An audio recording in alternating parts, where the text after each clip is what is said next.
अस्सलाम वालेकुम वरहमतुल्लाहि वबरकातुहू। उम्मीद करती हूँ सब खैरियत से होंगे। अच्छा देखिए, हम लोग यहाँ तक पहुंचे थे, मक्का मदीना के वाकयात। अच्छा, क्या बात हो रही थी यहाँ पे कि यजीद ने जब अम्र बिन साद को मदीना से कूफा की जानिब उबैदुल्लाह बिन ज़ियाद के पास रवाना तो अम्र बिन ज़ियाद की जगह फिर। अच्छा, फिर क्या हुआ कि वलीद बिन उतबा को ना मदीने का आमिल बनाकर भेजा था यजीद ने, ठीक है। और फिर हाँ, वो सारी बातें हुई थी। बेसिकली बात इधर से, मेन बात जो है वो इधर से शुरू हो रही है कि अब्दुल्ला बिन जुबैर को जब हजरत यानी कि मक्का में जो थे अब्दुल्ला बिन जुबैर, उनको जब न्यूज़ पहुंची हजरत हुसैन रजी अल्लाह तआला अन्हु की शहादत की, तो अहले मक्का को जमा करके उनको बताया कि इराक वालों ने ही बुलाया था हजरत हुसैन को, और देखो उन्होंने उनके साथ क्या किया। तो इराक के लोग बहुत बुरे लोग हैं, और जो है वहां पे हजरत हुसैन गए, लेकिन इन लोगों ने साथ नहीं दिया हजरत हुसैन का, और सारी चीजें वो बताई कि उनको शहीद कर दिया, ठीक है। अच्छा, उसके बाद फिर क्या हुआ, तो जब मक्का वालों ने सुना तो उन्होंने ये कहा कि अब आपसे बढ़ के तो खिलाफत का मुस्तहिक कोई है नहीं। अब्दुल्ला बिन जुबैर को मक्का वालों ने ये कहा, तो आप हाथ बढ़ाइए, हम आपके हाथ पर बैत करते हैं, ठीक है, और हम आपको ही खलीफा वक्त मानते हैं। सही है। अच्छा, फिर पूरे मक्का ने हजरत अब्दुल्ला बिन जुबैर के हाथ पर बैत कर ली। अब ये खबर यजीद तक पहुंची कि मक्का में तो ये हो रहा है, अब्दुल्ला बिन जुबैर मतलब आपके मुकाबले पे एक तरह से खड़े हो गए ना, और जो है उनके हाथ पे खिलाफत की बैत हो गई है। तो यजीद ने एक चांदी की जंजीर बनवाकर दो आदमियों के हाथ, वलीद बिन उतबा जो कि मदीना का गवर्नर था, उसके थ्रू कहा कि आप जाएं मक्का में, जाके अब्दुल्ला बिन जुबैर के गले में ये जंजीर डाल के इनको गिरफ्तार करें और मेरे पास दिमश्क लेकर आए। लेकिन वलीद बिन उतबा ने ये स्टेप नहीं किया, क्योंकि इस हुक्म की तामील नहीं की, क्योंकि जो है वलीद बिन उतबा को पता था कि इतनी इजीली नहीं मैं हजरत अब्दुल्ला बिन जुबैर को गिरफ्तार कर सकता हूँ ना, ठीक है। तो ये आगे ही नहीं बढ़ा, उसने ये काम ही नहीं किया, ठीक है। यजीद भी सोचता रहा कि क्या स्ट्रैटेजी यूज की जाए ना कि अब्दुल्ला बिन जुबैर को काबू किया जाए। फिर क्या हुआ कि और मजीद ये भी एक पॉइंट लिखा था जो कि समझ तो नहीं आ रहा था, कि एक तो ये यजीद भी सोचता रहा कि किस तरह अब्दुल्ला बिन जुबैर को काबू में लाया जाए, सेकेंडली और खाने काबा की हुर्मत को भी कश्त खून से नुकसान पहुंचाया जाए।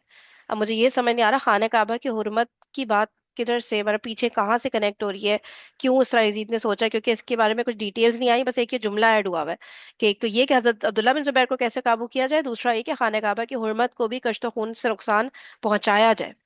सही है। फिर क्या हुआ, हज का महीना आ गया, यानी हजरत हुसैन की शहादत को ऑलमोस्ट एक साल गुजर गया ना, तो हज का महीना आ हाँ चुका है। फनी। हम्म। सर क्या इंटरप्ट कर रही हूँ, मेरे ख्याल से अब्दुल्ला बिन जुबैर चूंकि मक्के में थे ना, तो अब अगर हम्म। कोई भी मूवमेंट होगी या कोई लड़ाई झगड़ा होगा तो वो मक्के में होगा। और मक्का में मतलब वो हुर्मत वाला शहर था ना, यानी यहाँ पे इस तरह से कत्ल गारत करना मना था ना, खून बहाना मना था। हम्म। तो वो ये चाह रहे थे कि मतलब खून बहे बगैर किस तरह से इसको, मतलब हजरत यार ये अब्दुल्ला बिन जुबैर को। उल्टा नहीं है, उल्टी बात नहीं हो रही, हाँ देखो मुझे ऐसा लग रहा है कि शायद वो कोई एक मिस प्रिंट हो गया, क्योंकि वरना जुमला हाँ, वही सही रहा, वो एग्जैक्टली। जानबूझ के चाहेगा क्योंकि वो हुर्मत खराब हो। तो मेरे ख्याल से एग्जैक्टली। यही चाह रहे थे कि हुर्मत खराब हुए बगैर उनको काबू में कर लें। मतलब ये बिल्कुल नेगेटिव वाला एक वर्ड ना, या फिर नहीं वाला हाँ, वर्ड एक मिसिंग लग रहा है यहाँ पे ना, कि और खाने एग्जैक्ट काबा की हुर्मत को भी कष्ट खून से नुकसान ना पहुंचाया जाए, नौ छापा कुछ जाए, ऐसा लग ऐसा रहा है। लग। हाँ, हाँ। तब तभी सेंस मेक करेगा, सही बात है। हम्म। ठीक है, ठीक है, थैंक यू यार। अच्छा, फिर क्या हुआ कि ना अब हज का महीना आ गया, ठीक है।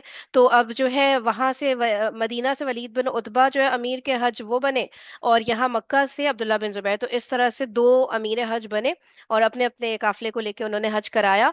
और क्या हुआ कि अब्दुल्ला बिन जुबैर को फिर जो है वलीद बिन उतबा के इरादों से ना अब्दुल्ला बिन जुबैर वाकिफ हो गए कि वो गिरफ्तार करना चाह रहे हैं अब्दुल्ला बिन जुबैर को, सही है। तो अब क्या हुआ कि अयाम हज के बाद जो है अब्दुल्ला बिन जुबैर ने खत लिखा यजीद को कि वलीद ऑल्दो तुम्हारा चचाजाद भाई है, लेकिन बहुत ही बेवकूफ है, अपनी बेवकूफी से कामों को तबाह कर देगा। मुनासिब ये है कि तुम मदीना का जो गवर्नर है वो चेंज कर दो। अब जो आ रही है बात वो ये कि इस खत के पढ़ने से ना यजीद बहुत मुतासिर, ये पैराग्राफ तो मैं एज इट इज दोबारा ही पढ़ दूं, कि इस खत के पढ़ने से ना यजीद बहुत मुतासिर हुआ। उसने समझा कि अब्दुल्ला बिन जुबैर का दिल मेरी तरफ से साफ है, और वो हरगिज मेरे मुखालिफ नहीं है।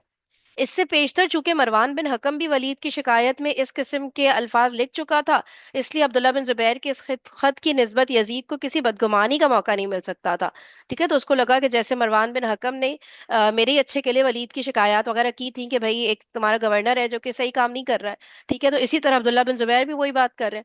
तो कोई बदगुमानी टाइप की कोई फीलिंग नहीं आई यजीद को ना अब्दुल्ला बिन जुबैर की तरफ से। सही है। तो लिहाजा उसने फौरन वलीद बिन उतबा को माजूल करके उस जगह अपने दूसरे चचाजाद भाई उस्मान बिन मोहम्मद अबी बिन सुफियान को मदीना का हाकिम बना दिया। ठीक है, मदीना का हाकिम चेंज होके वो यजीद का चचाजाद भाई, दूसरा चचाजाद भाई, वो भी पहला वाला भी चचाजाद भाई था, ये भी उस्मान बिन मोहम्मद को मदीना का गवर्नर बना दिया। अब क्या आ रहा है कि उस्मान बिन मोहम्मद ने ना मदीना में आकर मैं ख्वारी शुरू कर दी, जिससे लोग बहुत ही नाखुश और बददिल हुए। अच्छा, फिर क्या हुआ, मुहर्रम में उस्मान बिन मोहम्मद को मदीना का गवर्नर बनाया गया, और चंद रोज के बाद यहाँ पे जो हमें रीजन समझ नहीं आया था कि क्यों, लेकिन ये किया उस्मान बिन मोहम्मद ने कि शुरफाए मदीना में से 10 लोगों को सेलेक्ट करके यजीद के पास दिमश्क भेजा। अल्लाह जाने क्यों, लेकिन भेजा इन 10 लोगों को। ठीक है। मेरे ख्याल अब से करीब तो इसलिए भेजा होगा ताकि वो जो वफ्द जो है वो वहां जाए और हाँ। यजीद को इनाम अकराम से या बात करे उनसे और उनको अपनी तरफ कर दे, यानी वो अब्दुल्ला बिन जुबैर के हाथ में अब बैत ना करना शुरू करते हैं। यानी मक्का की तो हो गई है बैत अब्दुल्ला बिन जुबैर के उसके लिए, तो वो ठीक चाह है। रहे थे कि यहाँ की शुरफा उनका एक कॉन्फिडेंस गेन करने के वो हमारे साथ है। अच्छा अच्छा, मदीना Sort से of। 10 लोग चले मदीना जाएं दिमश्क, और उनको जो भरोसा हो जाए शुरफा कि थे ना, ये यजीद जो बड़े सही है। जो हेड ऑफ द जो छोटे छोटे कबीलों के जो हेड होते थे ना हाँ उस हाँ सब, हाँ। उनके हेड को बेसिकली भेजा कि आप उनका कॉन्फिडेंस गेन करने के लिए कि वो हमारे साथ, और अच्छा, वो कि कोई मतलब यजीद भी सही बंदा है, यजीद के हाथ में बैठ कर लेनी चाहिए। बगावत वाली मूवमेंट में या अब्दुल्ला बिन जुबैर का साथ ना नहीं। यस। अच्छा अच्छा अच्छा कॉन्फिडेंस में अच्छा। ले लें कि मतलब वो उनकी बैत पक्की हो जाए। अच्छा, सॉर्ट ऑफ। इसलिए सही सही सही हाँ, सही सही। इसलिए वो देखना, इसलिए ये वाला यजीद ने किया। उनको देखो इनाम अकराम भी काफी दिए थे कि वो जरा हम्म। उनको एक तरीके से मतलब मना पटा ले कि आप हमारे साथ हैं। अच्छा अच्छा, और मे बी अगर हम दूसरी बुक्स में पढ़े तो मे बी यजीद ने ही कोई खत भेजा हो यहाँ पे, ये मदीना के गवर्नर को, कि तुम लोग जरा मेरे पास भेजो ताकि इन लोग को तो मैं अपनी तरफ करूँ, मदीना वालों को। हाँ, ओके ओके ये ओके, भी हो सकता है। हाँ ये हो सकता है, ठीक ये है भी ठीक हो है सकता ठीक है, सही है। सही सही। ये भी हो सकता ओके। और किसी ने कुछ कहना है यहाँ पे? अच्छा, ठीक है ना, तो अब क्या हुआ, 10 लोगों को उस्मान बिन मोहम्मद, मेरी आवाज अगर कट रही हो ना, एक काम किया करें, चैट पे लिख दिया करें ताकि मैं फिर जरा रुक जाऊं, वो 1-2 मिनट में फिर सही हो जाता है नेट। वैसे आवाज नहीं आती असल में मुझे। अच्छा, तो क्या हो रहा है कि उस्मान बिन मोहम्मद ने ना क्या हुआ कि 10 लोगों को, 10 जो थे शुरफाए मदीना, उनको भेजा दिमश्क। ठीक है। इस वफद में फिर नाम जो आ रहा है, मुंजिर बिन जुबैर और अब्दुल्ला बिन हंजला। ठीक है, ये दोनों है जिनको यजीद ने ना हेफ्टी अमाउंट, एक अच्छा खासा अमाउंट दिया था, बाकियों को भी दिया था, लेकिन बाद में लिखाया था कि इन दोनों को मेनली, मुंजिर बिन जुबैर और अब्दुल्ला बिन हंजला, ये दोनों नाम याद रख लें। ठीक है। तो ये, और अब्दुल्ला बिन आमर बिन हफ्स बिन मुगीरा वगैरह, और भी इस तरह 10 लोग गए। ठीक है।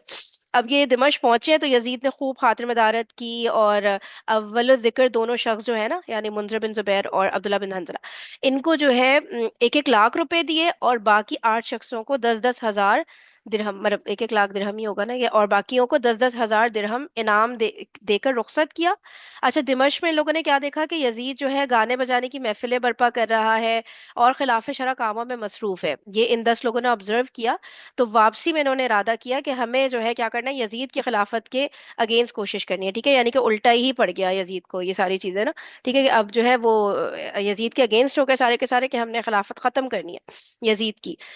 दिमश्क से 9 शख्स जो थे वो तो मदीना चले गए, लेकिन एक जो थे मुंजिर बिन जुबैर, वो कूफा चले गए, क्योंकि अब्दुल्ला बिन ज़ियाद के वो दोस्त थे।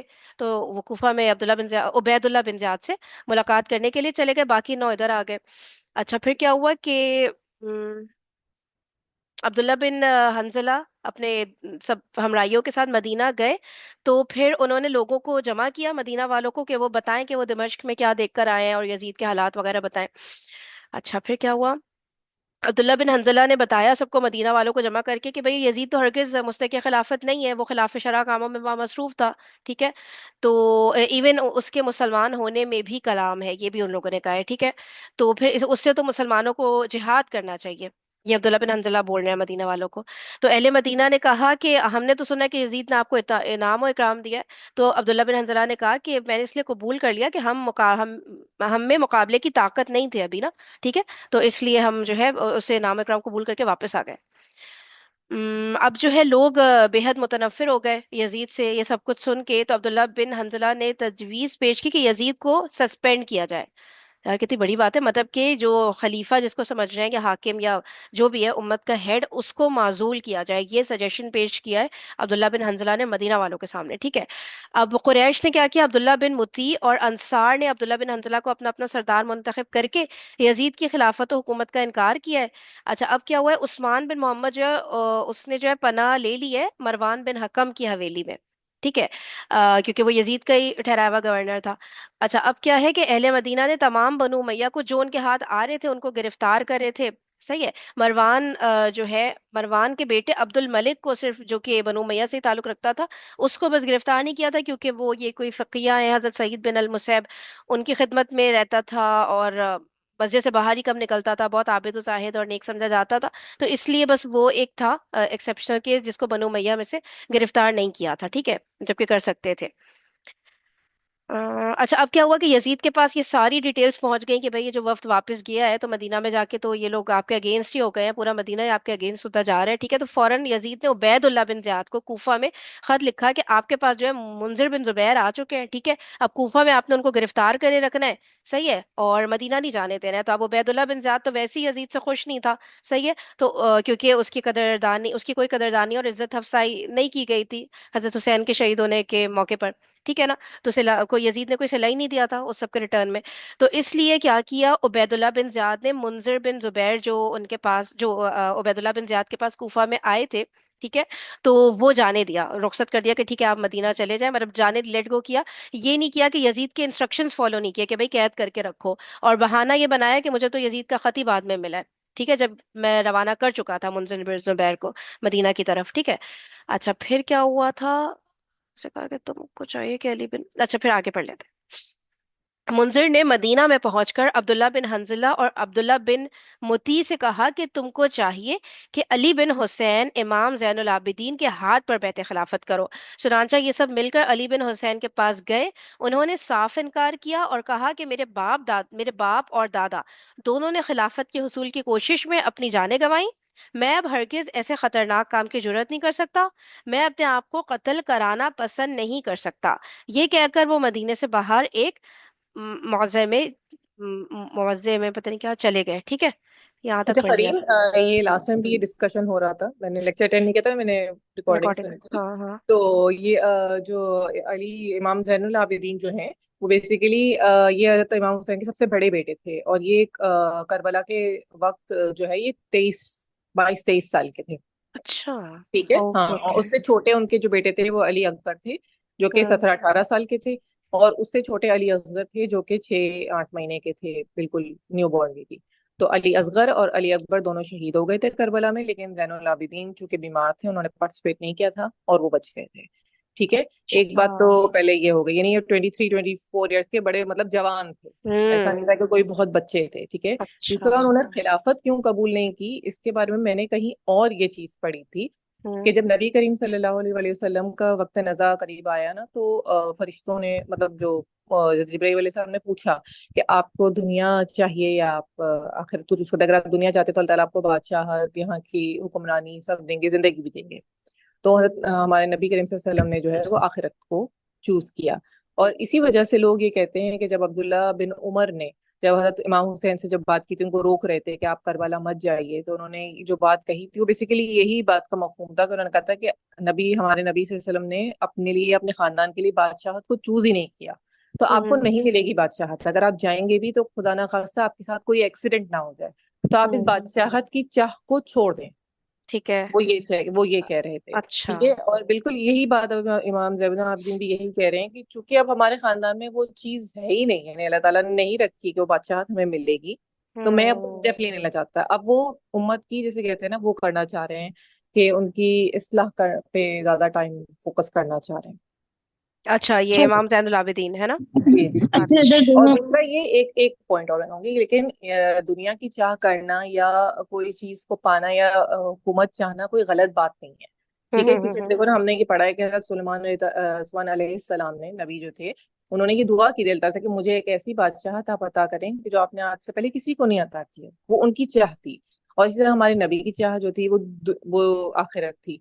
तो कोई चीज को चाहना या उसको पाने की कोशिश करना या सही करना या उसके लिए मीन्स वो करना कोई गलत बात नहीं है। बस जो शर्त यह है कि वो मीन्स फेयर होने चाहिए। अच्छा, यानी एक बात बता बेईमानी दो, करके। ये दुआ सुलेमान की या कुरान में आई है ये वाली। हाँ हाँ, बिल्कुल बिल्कुल, ये कुरान में आई है। ये अच्छा। कुरान में है। हम्म। ओके ओके ओके, सही। तो और उसमें उन्होंने बाकायदा, मतलब पूरा कुरान की मुझे एग्जैक्ट वर्ड याद नहीं है, लेकिन है उनमें ये इस तरह कि अल्लाह की। ताला मुझे एक ऐसी बादशाहत अता कर जो आज से पहले आपने किसी को अता ना किया। अच्छा। तो इससे ओ। ये पता चलता है कि आपकी कोई चीज की चाह करना, कोई अच्छी चीज पाना, कोई अच्छी घर गाड़ी या दुनिया की कोई भी अच्छी चीज को, अच्छी यूनिवर्सिटी में दाखिला लेना या कोई भी हम्म। आपकी जो दुनियावी ख्वाहिशात हैं उनको अटेन करने के लिए दुआ करना या उनकी कोशिश करना कोई गलत बात नहीं है। सही। लेकिन उसके मीन्स फेयर होने चाहिए। इसी तरह अगर कोई खिलाफत पाना चाहता है, कोई खलीफा बनना चाहता है, कोई आमिर बनना चाहता है, कोई कोई बड़ा स्टेटस पाना चाहता है, तो उसके लिए फेयर मीन्स से अगर वो बनना चाहता है, दुआ करता है, कोशिश करता है, तो उसमें कोई हर्ज नहीं है, बल्कि वो बस पसंदीदा है। लेकिन सही है। अगर कोई मतलब, लेकिन अगर कोई किसी को बेवकूफ बना के, झूठ बोल के, बेईमानी करके, धोखा देकर, इस तरह के जो बुरी नियत के साथ फॉरेनर बेसिकली। बुरी नीयत के साथ कोई एक साफ काम ठीक करता है, है, तो ये सही सारा है। चीज गलत हो जाएगी। ठीक है, ये बात सही है, क्लियर हो गई। एक हम्म। चीज फायदा है, पहले बाकियों का सुन लेते हैं, बाकी क्या बोल रहे हैं। मुझे एक एक पॉइंट बस क्लियर करना है। आप लोग बताएं, किसी ने कुछ कहना है आप पे? अच्छा। जी देखिए, वो जी। तो 100% बिल्कुल ठीक बात कर रही हैं, बिल्कुल एग्जैक्ट ऐसी ही बात है। दुनिया की चाह नहीं होनी कोई मसला नहीं है, कोई बुराई नहीं है, कोई जो बेईमानी ना हो तो कोई ठीक नहीं है। लेकिन देखिए ना, ये इधर तो एक इल्जाम सा नजर आ रहा है ना। ठीक है ना, तो हजरत अली ने भी कोई कूफा गए थे तो दीन फैलाने गए थे। उन्होंने वहां पर खिलाफत कायम करने की कोशिश की थी ना हजरत अली ने। तो वो तो आले नबी में से थे। फिर हजरत इमाम हुसैन। जी। मैं वहां से एक, पता है यहाँ पे मुझे एक एक बात कहती हूँ, उससे शायद ये सारी बातें क्लियर हो। जो बात होती है कि नबी पाक सल्लल्लाहु अलैहि वसल्लम ने दुनिया नहीं चूज की, उनके हाँ। पीछे ना वो छोड़ के गए थे हजरत अबू बकर, हजरत उमर। अब हजरत हुसैन के पीछे कौन था? ये तो बातें ना रिलेटेबल लग नहीं रही कि यार, हजरत हुसैन को तो पता था ना अभी कौन है, अभी मुझे नहीं खड़ा मैं नहीं खड़ा होऊंगा तो अभी कौन, कोई और तो खड़ा हो नहीं रहा। और नबी इस पाक सल्लल्लाहु अलैहि जाविये वसल्लम से तो देख पूरा सकते हैं ना। तैयार करके गए थे नहीं, सब।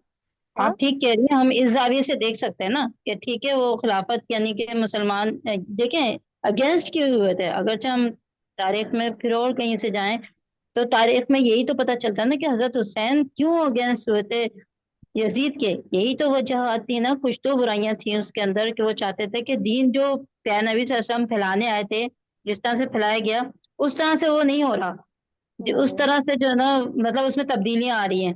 तो हम्म। अगेंस्ट हो गए थे वो उनके ना, ठीक है। हम्म। लेकिन फिर यहाँ पर जो है ना एक इल्जाम की तरीके से बात समझ में आ रही है ना, ये लगाया इमाम जैनुल आबिदीन वाली बात ना? हाँ, हाँ, ये ठीक है ना। लग और ऐसी फिर रहा है, जो उसके ऊपर टोन भी है बात की। हाँ। उसके ऊपर भी आपने देखा अब्दुल्ला बिन अब्बास ने या किसी ने भी जो डायलॉग आए हमारे सामने कि आप नहीं जाए, आप बादशाहत के उसमें लालच में या कुछ इस वहां भी तरीके ऐसे से लग जो रहा है, बिल्कुल है ना, सही। बिल्कुल। उस तरीके से बाकी तो सब कुछ ठीक कह रही है। वो जो अभी थी फरहीन थी, क्या नाम था उनका, फायजा। सॉरी, फायजा फायजा, फायजा, हाँ हाँ। सॉरी फायजा। तो बेशक हर बात ठीक कह रही थी, हजरत सुलेमान ने मांगी थी बादशाहत और ये हम्म। हकीकत है, ये कुरान पाक में भी आया है। लेकिन हम इसमें जो है ना, हमें ये पॉइंट हजम नहीं हो रहा। हाँ, ये थोड़ा सा वो है वाली ना, बात सही है, बेशक हाँ। उन्होंने सही सही है सही, ना। बिल्कुल सही है, ठीक है। तो बस सिर्फ इस ये बात में है। मैं यही बात फरीन कहूंगी कि हजरत जैनुल आबिदीन ने उस चीज को नहीं चूज किया। यानी उन्होंने आगे बढ़ के उन्होंने कहा कि मैं आगे बढ़ के दोबारा फाइट नहीं करूंगा, कि अब लोग भी उस तरीके के नहीं है कि वो मुझे इस तरह से बैकअप देंगे। यानी फाइट करने के लिए आपको लोग, पब्लिक चाहिए ना जो आपके पीछे खड़ी हो। आप अकेले जाके तो नहीं लड़ सकते। तो उन्होंने वो देख तो लिया हजरत कि मेरे इमाम हुसैन अब्बा के के साथ साथ भी भी क्या नहीं हुआ, कि लोग ही नहीं हट गए। तो है, अब इमाम हुसैन फाइट के करने से बेहतर है कि आप पीछे हट जाएं एक स्टेप, और मतलब बल्कि लोगों न्यूट्रल हो की जाए, इस्लाह की, एग्जैक्टली, ना और लोगों इधर की के ना इस्लाह उधर। के ऊपर ज्यादा फोकस करें। दीन की जो बाकी जो चीजें जो लोग भूल गए हैं, जो देखिए हजरत एलिमेंट्स जो अली भी, लोग भूल गए, उस पे फोकस होना चाहिए। तो मेरे देखिए ख्याल से उनका हाँ, बगावत फोकस तो शिफ्ट हो गया। जबरदस्त, बगावत तो सही। हजरत अली से हो गई थी ना, हजरत अली से शुरू हो गई थी बगावत। तो हजरत अली भी शहीद हुए इस्लाम की राह में, उन्होंने भी नहीं छोड़ा, उन्होंने भी सरेंडर नहीं किया ना खिलाफत को। हम्म। फिर इमाम हसन ने छोड़ दिया, किस लिए कि चलो ठीक है ये खून खराबा ना हो, 6 महीने उन्होंने खिलाफत की। फिर हजरत इमाम हुसैन जो है वो भी इस्लाम के लिए शहीद हुए। उन्होंने भी तो यही चाहता ना कि इस्लाम फैले। अब जैनुल आबिदीन के बारे में जो ये बात आ रही है, अब ये ठीक है, एक हमें पॉइंट ये मिलता है कि उन्होंने सोचा होगा कि यानी तरबियत, आले नबी मतलब में से तरबियत तो, की जाए सबकी उम्मत की ना, जी हाँ। जी, आले नबी में से तो इमाम जैनुल आबिदीन ही बचे थे ना। तो हम्म। क्या पता उन्होंने देखिए ये हजरत सोचा हो। अली के बारे अल्लाह में आलम। एक बात है कि हजरत अली को जब खिलाफत दी गई ना, तो हम्म। वो लेना नहीं चाह रहे थे। हम्म। ठीक है, उन्होंने कहा था कि अगर मैं खिलाफत लूंगा तो अल्लाह की किताब नाफिज करूंगा, लेकिन अगर मैंने खिलाफत नहीं की और मैं इससे हट गया, यानी नहीं मैं इसमें आया, तो हम्म। मैं गोशा नशीनी में चला जाऊं। यानी कि मैं हम्म। अपनी इबादत करूंगा, लोगों को बताऊंगा, और ये सब चीजें।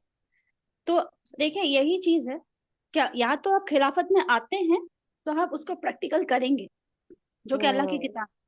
लेकिन अगर आप वो जिम्मेदारी नहीं ले रहे तो आपके ऊपर दूसरा ऑप्शन ये है कि भाई अगर आपके ऊपर ये नहीं है, खिलाफत की एक चीज होती है ना, वही चीज है कि आपके ऊपर पूरा जो लोग हैं वो भी एतमाद करते हो और लोग भी अमल पे तैयार हो।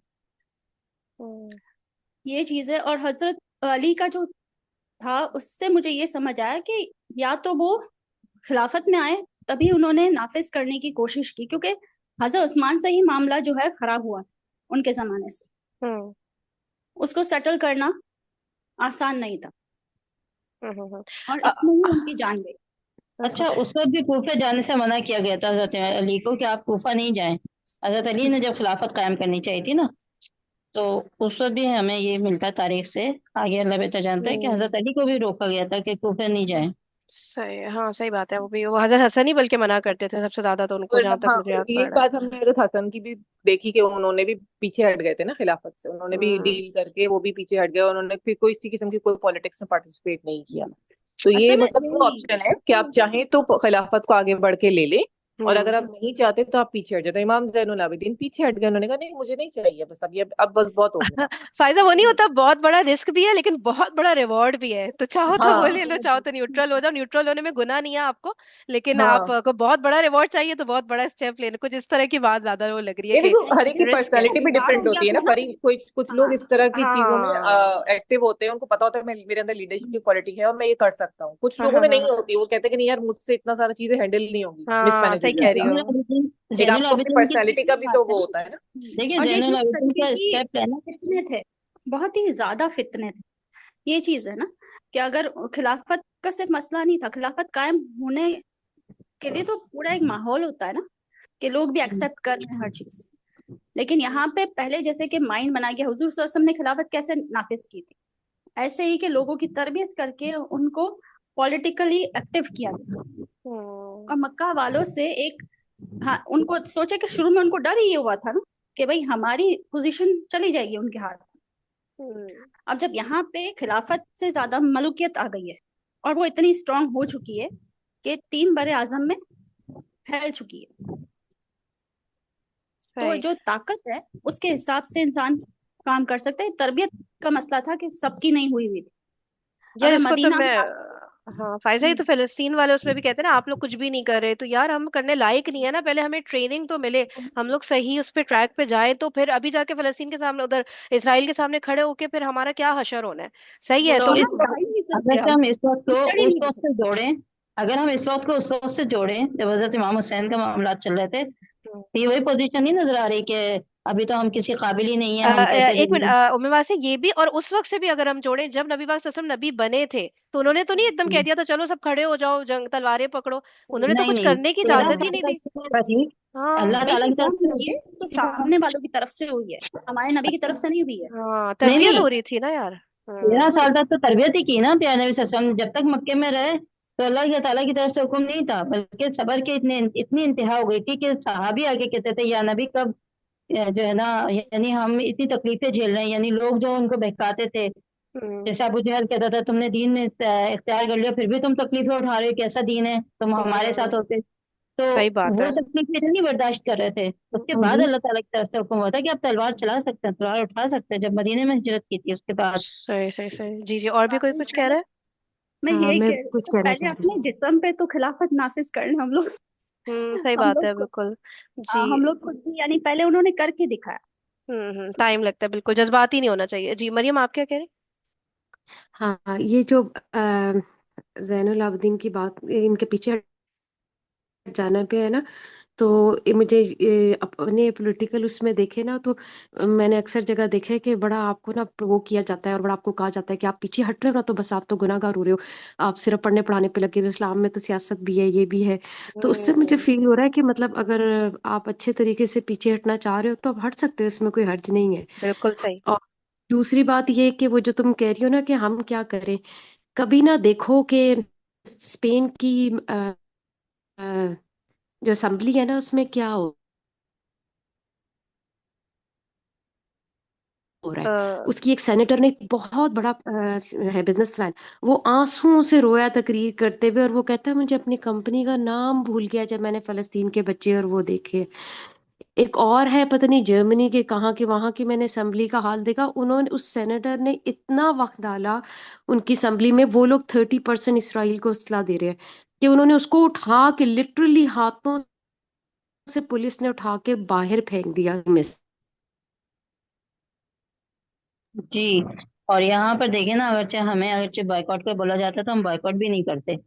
से। हम यहाँ जैसा तो कुछ यहाँ ऐसा तो नहीं हो उठाते रहा लो, हैं। हाँ उसके बारे मरीम, असल में आपका ना वो नेट सही नहीं चल रहा, कुछ में आवाज सुन कट लो, रही है। देख लो तो। खैर, मैं कह रही थी कि अगर आप अब आ रही है आवाज से? हाँ, आ रही है। हाँ, तो मैं कह रही थी कि अगर आप, है ना या शनिवार, आप लोगों को पता होगा उसका, तो अगर आप उसकी थोड़ी सी स्टोरी सुन लो, देख लो, बेशक वो फलस्तीन के लिए कर रहा है, तो मैंने अपने बेटों को भी दिखाई है, तुम्हें पता है मेरे बच्चों की उम्र क्या है, तीनों को बिठा के दिखाई है। तो वो मुझे एक तो कह रहा है बीच में कि ये ऐसे है जैसे मैं वीडियो गेम नहीं खेलता, सेम वैसी है। मैंने कहा बेटा ये रियलिटी है, और ये कुछ दिनों में बनेगी ये वीडियो गेम ऐसी ही। और दूसरी बात ये है कि आपको ना, जब आप देखते हो ना पूरा, तो आपको वो मौत की खौफ और जिंदगी की वक़्त जो है ना कम नजर आती है। मेरा बड़ा बेटा कह रहा था कि ये लोग भी तो ऐसे सूटेड बूटेड, इतने पढ़े लिखे, जारी बात है हमने उसको सारा सर्च किया ना, उसकी पढ़ाई भी, तो इनके अंदर ये चीज कैसे आ जाती है, कि मतलब हमारे अंदर तो नहीं आती ना ये चीज।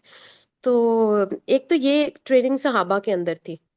अच्छा, और लास्ट छोटी सी बात कहूंगी, हमने जब वाकया करबला पढ़ा ना, तो मुझे वो नबी सल्लल्लाहु अलैहि वसल्लम का वो याद आ गया कि जब उनको बता दिया गया था कि इमाम हसन को किस तरह शहीद किया जाएगा और इमाम हुसैन को, और उनको पता था, एक 9 साल के थे ना और एक कुछ बड़े थे जब उनके वसाल हुआ, तो उनको पता था कि मतलब हमारी डेथ कैसे होनी है। तो ये सारा वाक्य पढ़ के वो जिस तरह हम उलझ जाते हैं और सारी डिस्कशन करते हैं, मुझे ऐसे लगता है कि ये मुसलमानों के लिए इम्तिहान बन गया। उनको तो पता था कि मैंने शहीद ही होना है, और मैंने दुनिया से, एक बंदे को अपनी पता है ना कि मेरा लास्ट क्या है, तो हम्म। वो मुझे लगता है वो सुकून में होता है। लेकिन ये हम, अल्लाह ताला ने ना, ये हमारे लिए एक नवासे रसूल की जो डेथ है ना, वो एक इम्तिहान बना दी है बिल्कुल। मुझे ये फीलिंग आती है कि वाकई ऐसे ही है। तभी तो वही सबसे ज्यादा कूल एंड काम लग रहे हैं इस पूरे उसमें, और बाकी साहब भी कितना उनके लिए परेशान है कि हम्म। आप नहीं जाए, और वो सारी चीजें ना। मतलब आप जब पढ़ते हो ना सीरत पढ़ते, तब आपको एहसास होता है कि क्यों बताया, मतलब ऐसा ऐसा नहीं है ना पूरी सीरत में कहीं। लेकिन आखिर में जब आप बहुत ज्यादा सीरत पढ़ते हो, तो फिर आपको, तो मतलब अल्लाह ताला ने उनको जिंदगी में ही दिखा दिया, उनको बता दिया। तो और ये बात इमाम हसन और इमाम हुसैन रजी अल्लाह अन्हु को पता था, दोनों को, सबको पता था।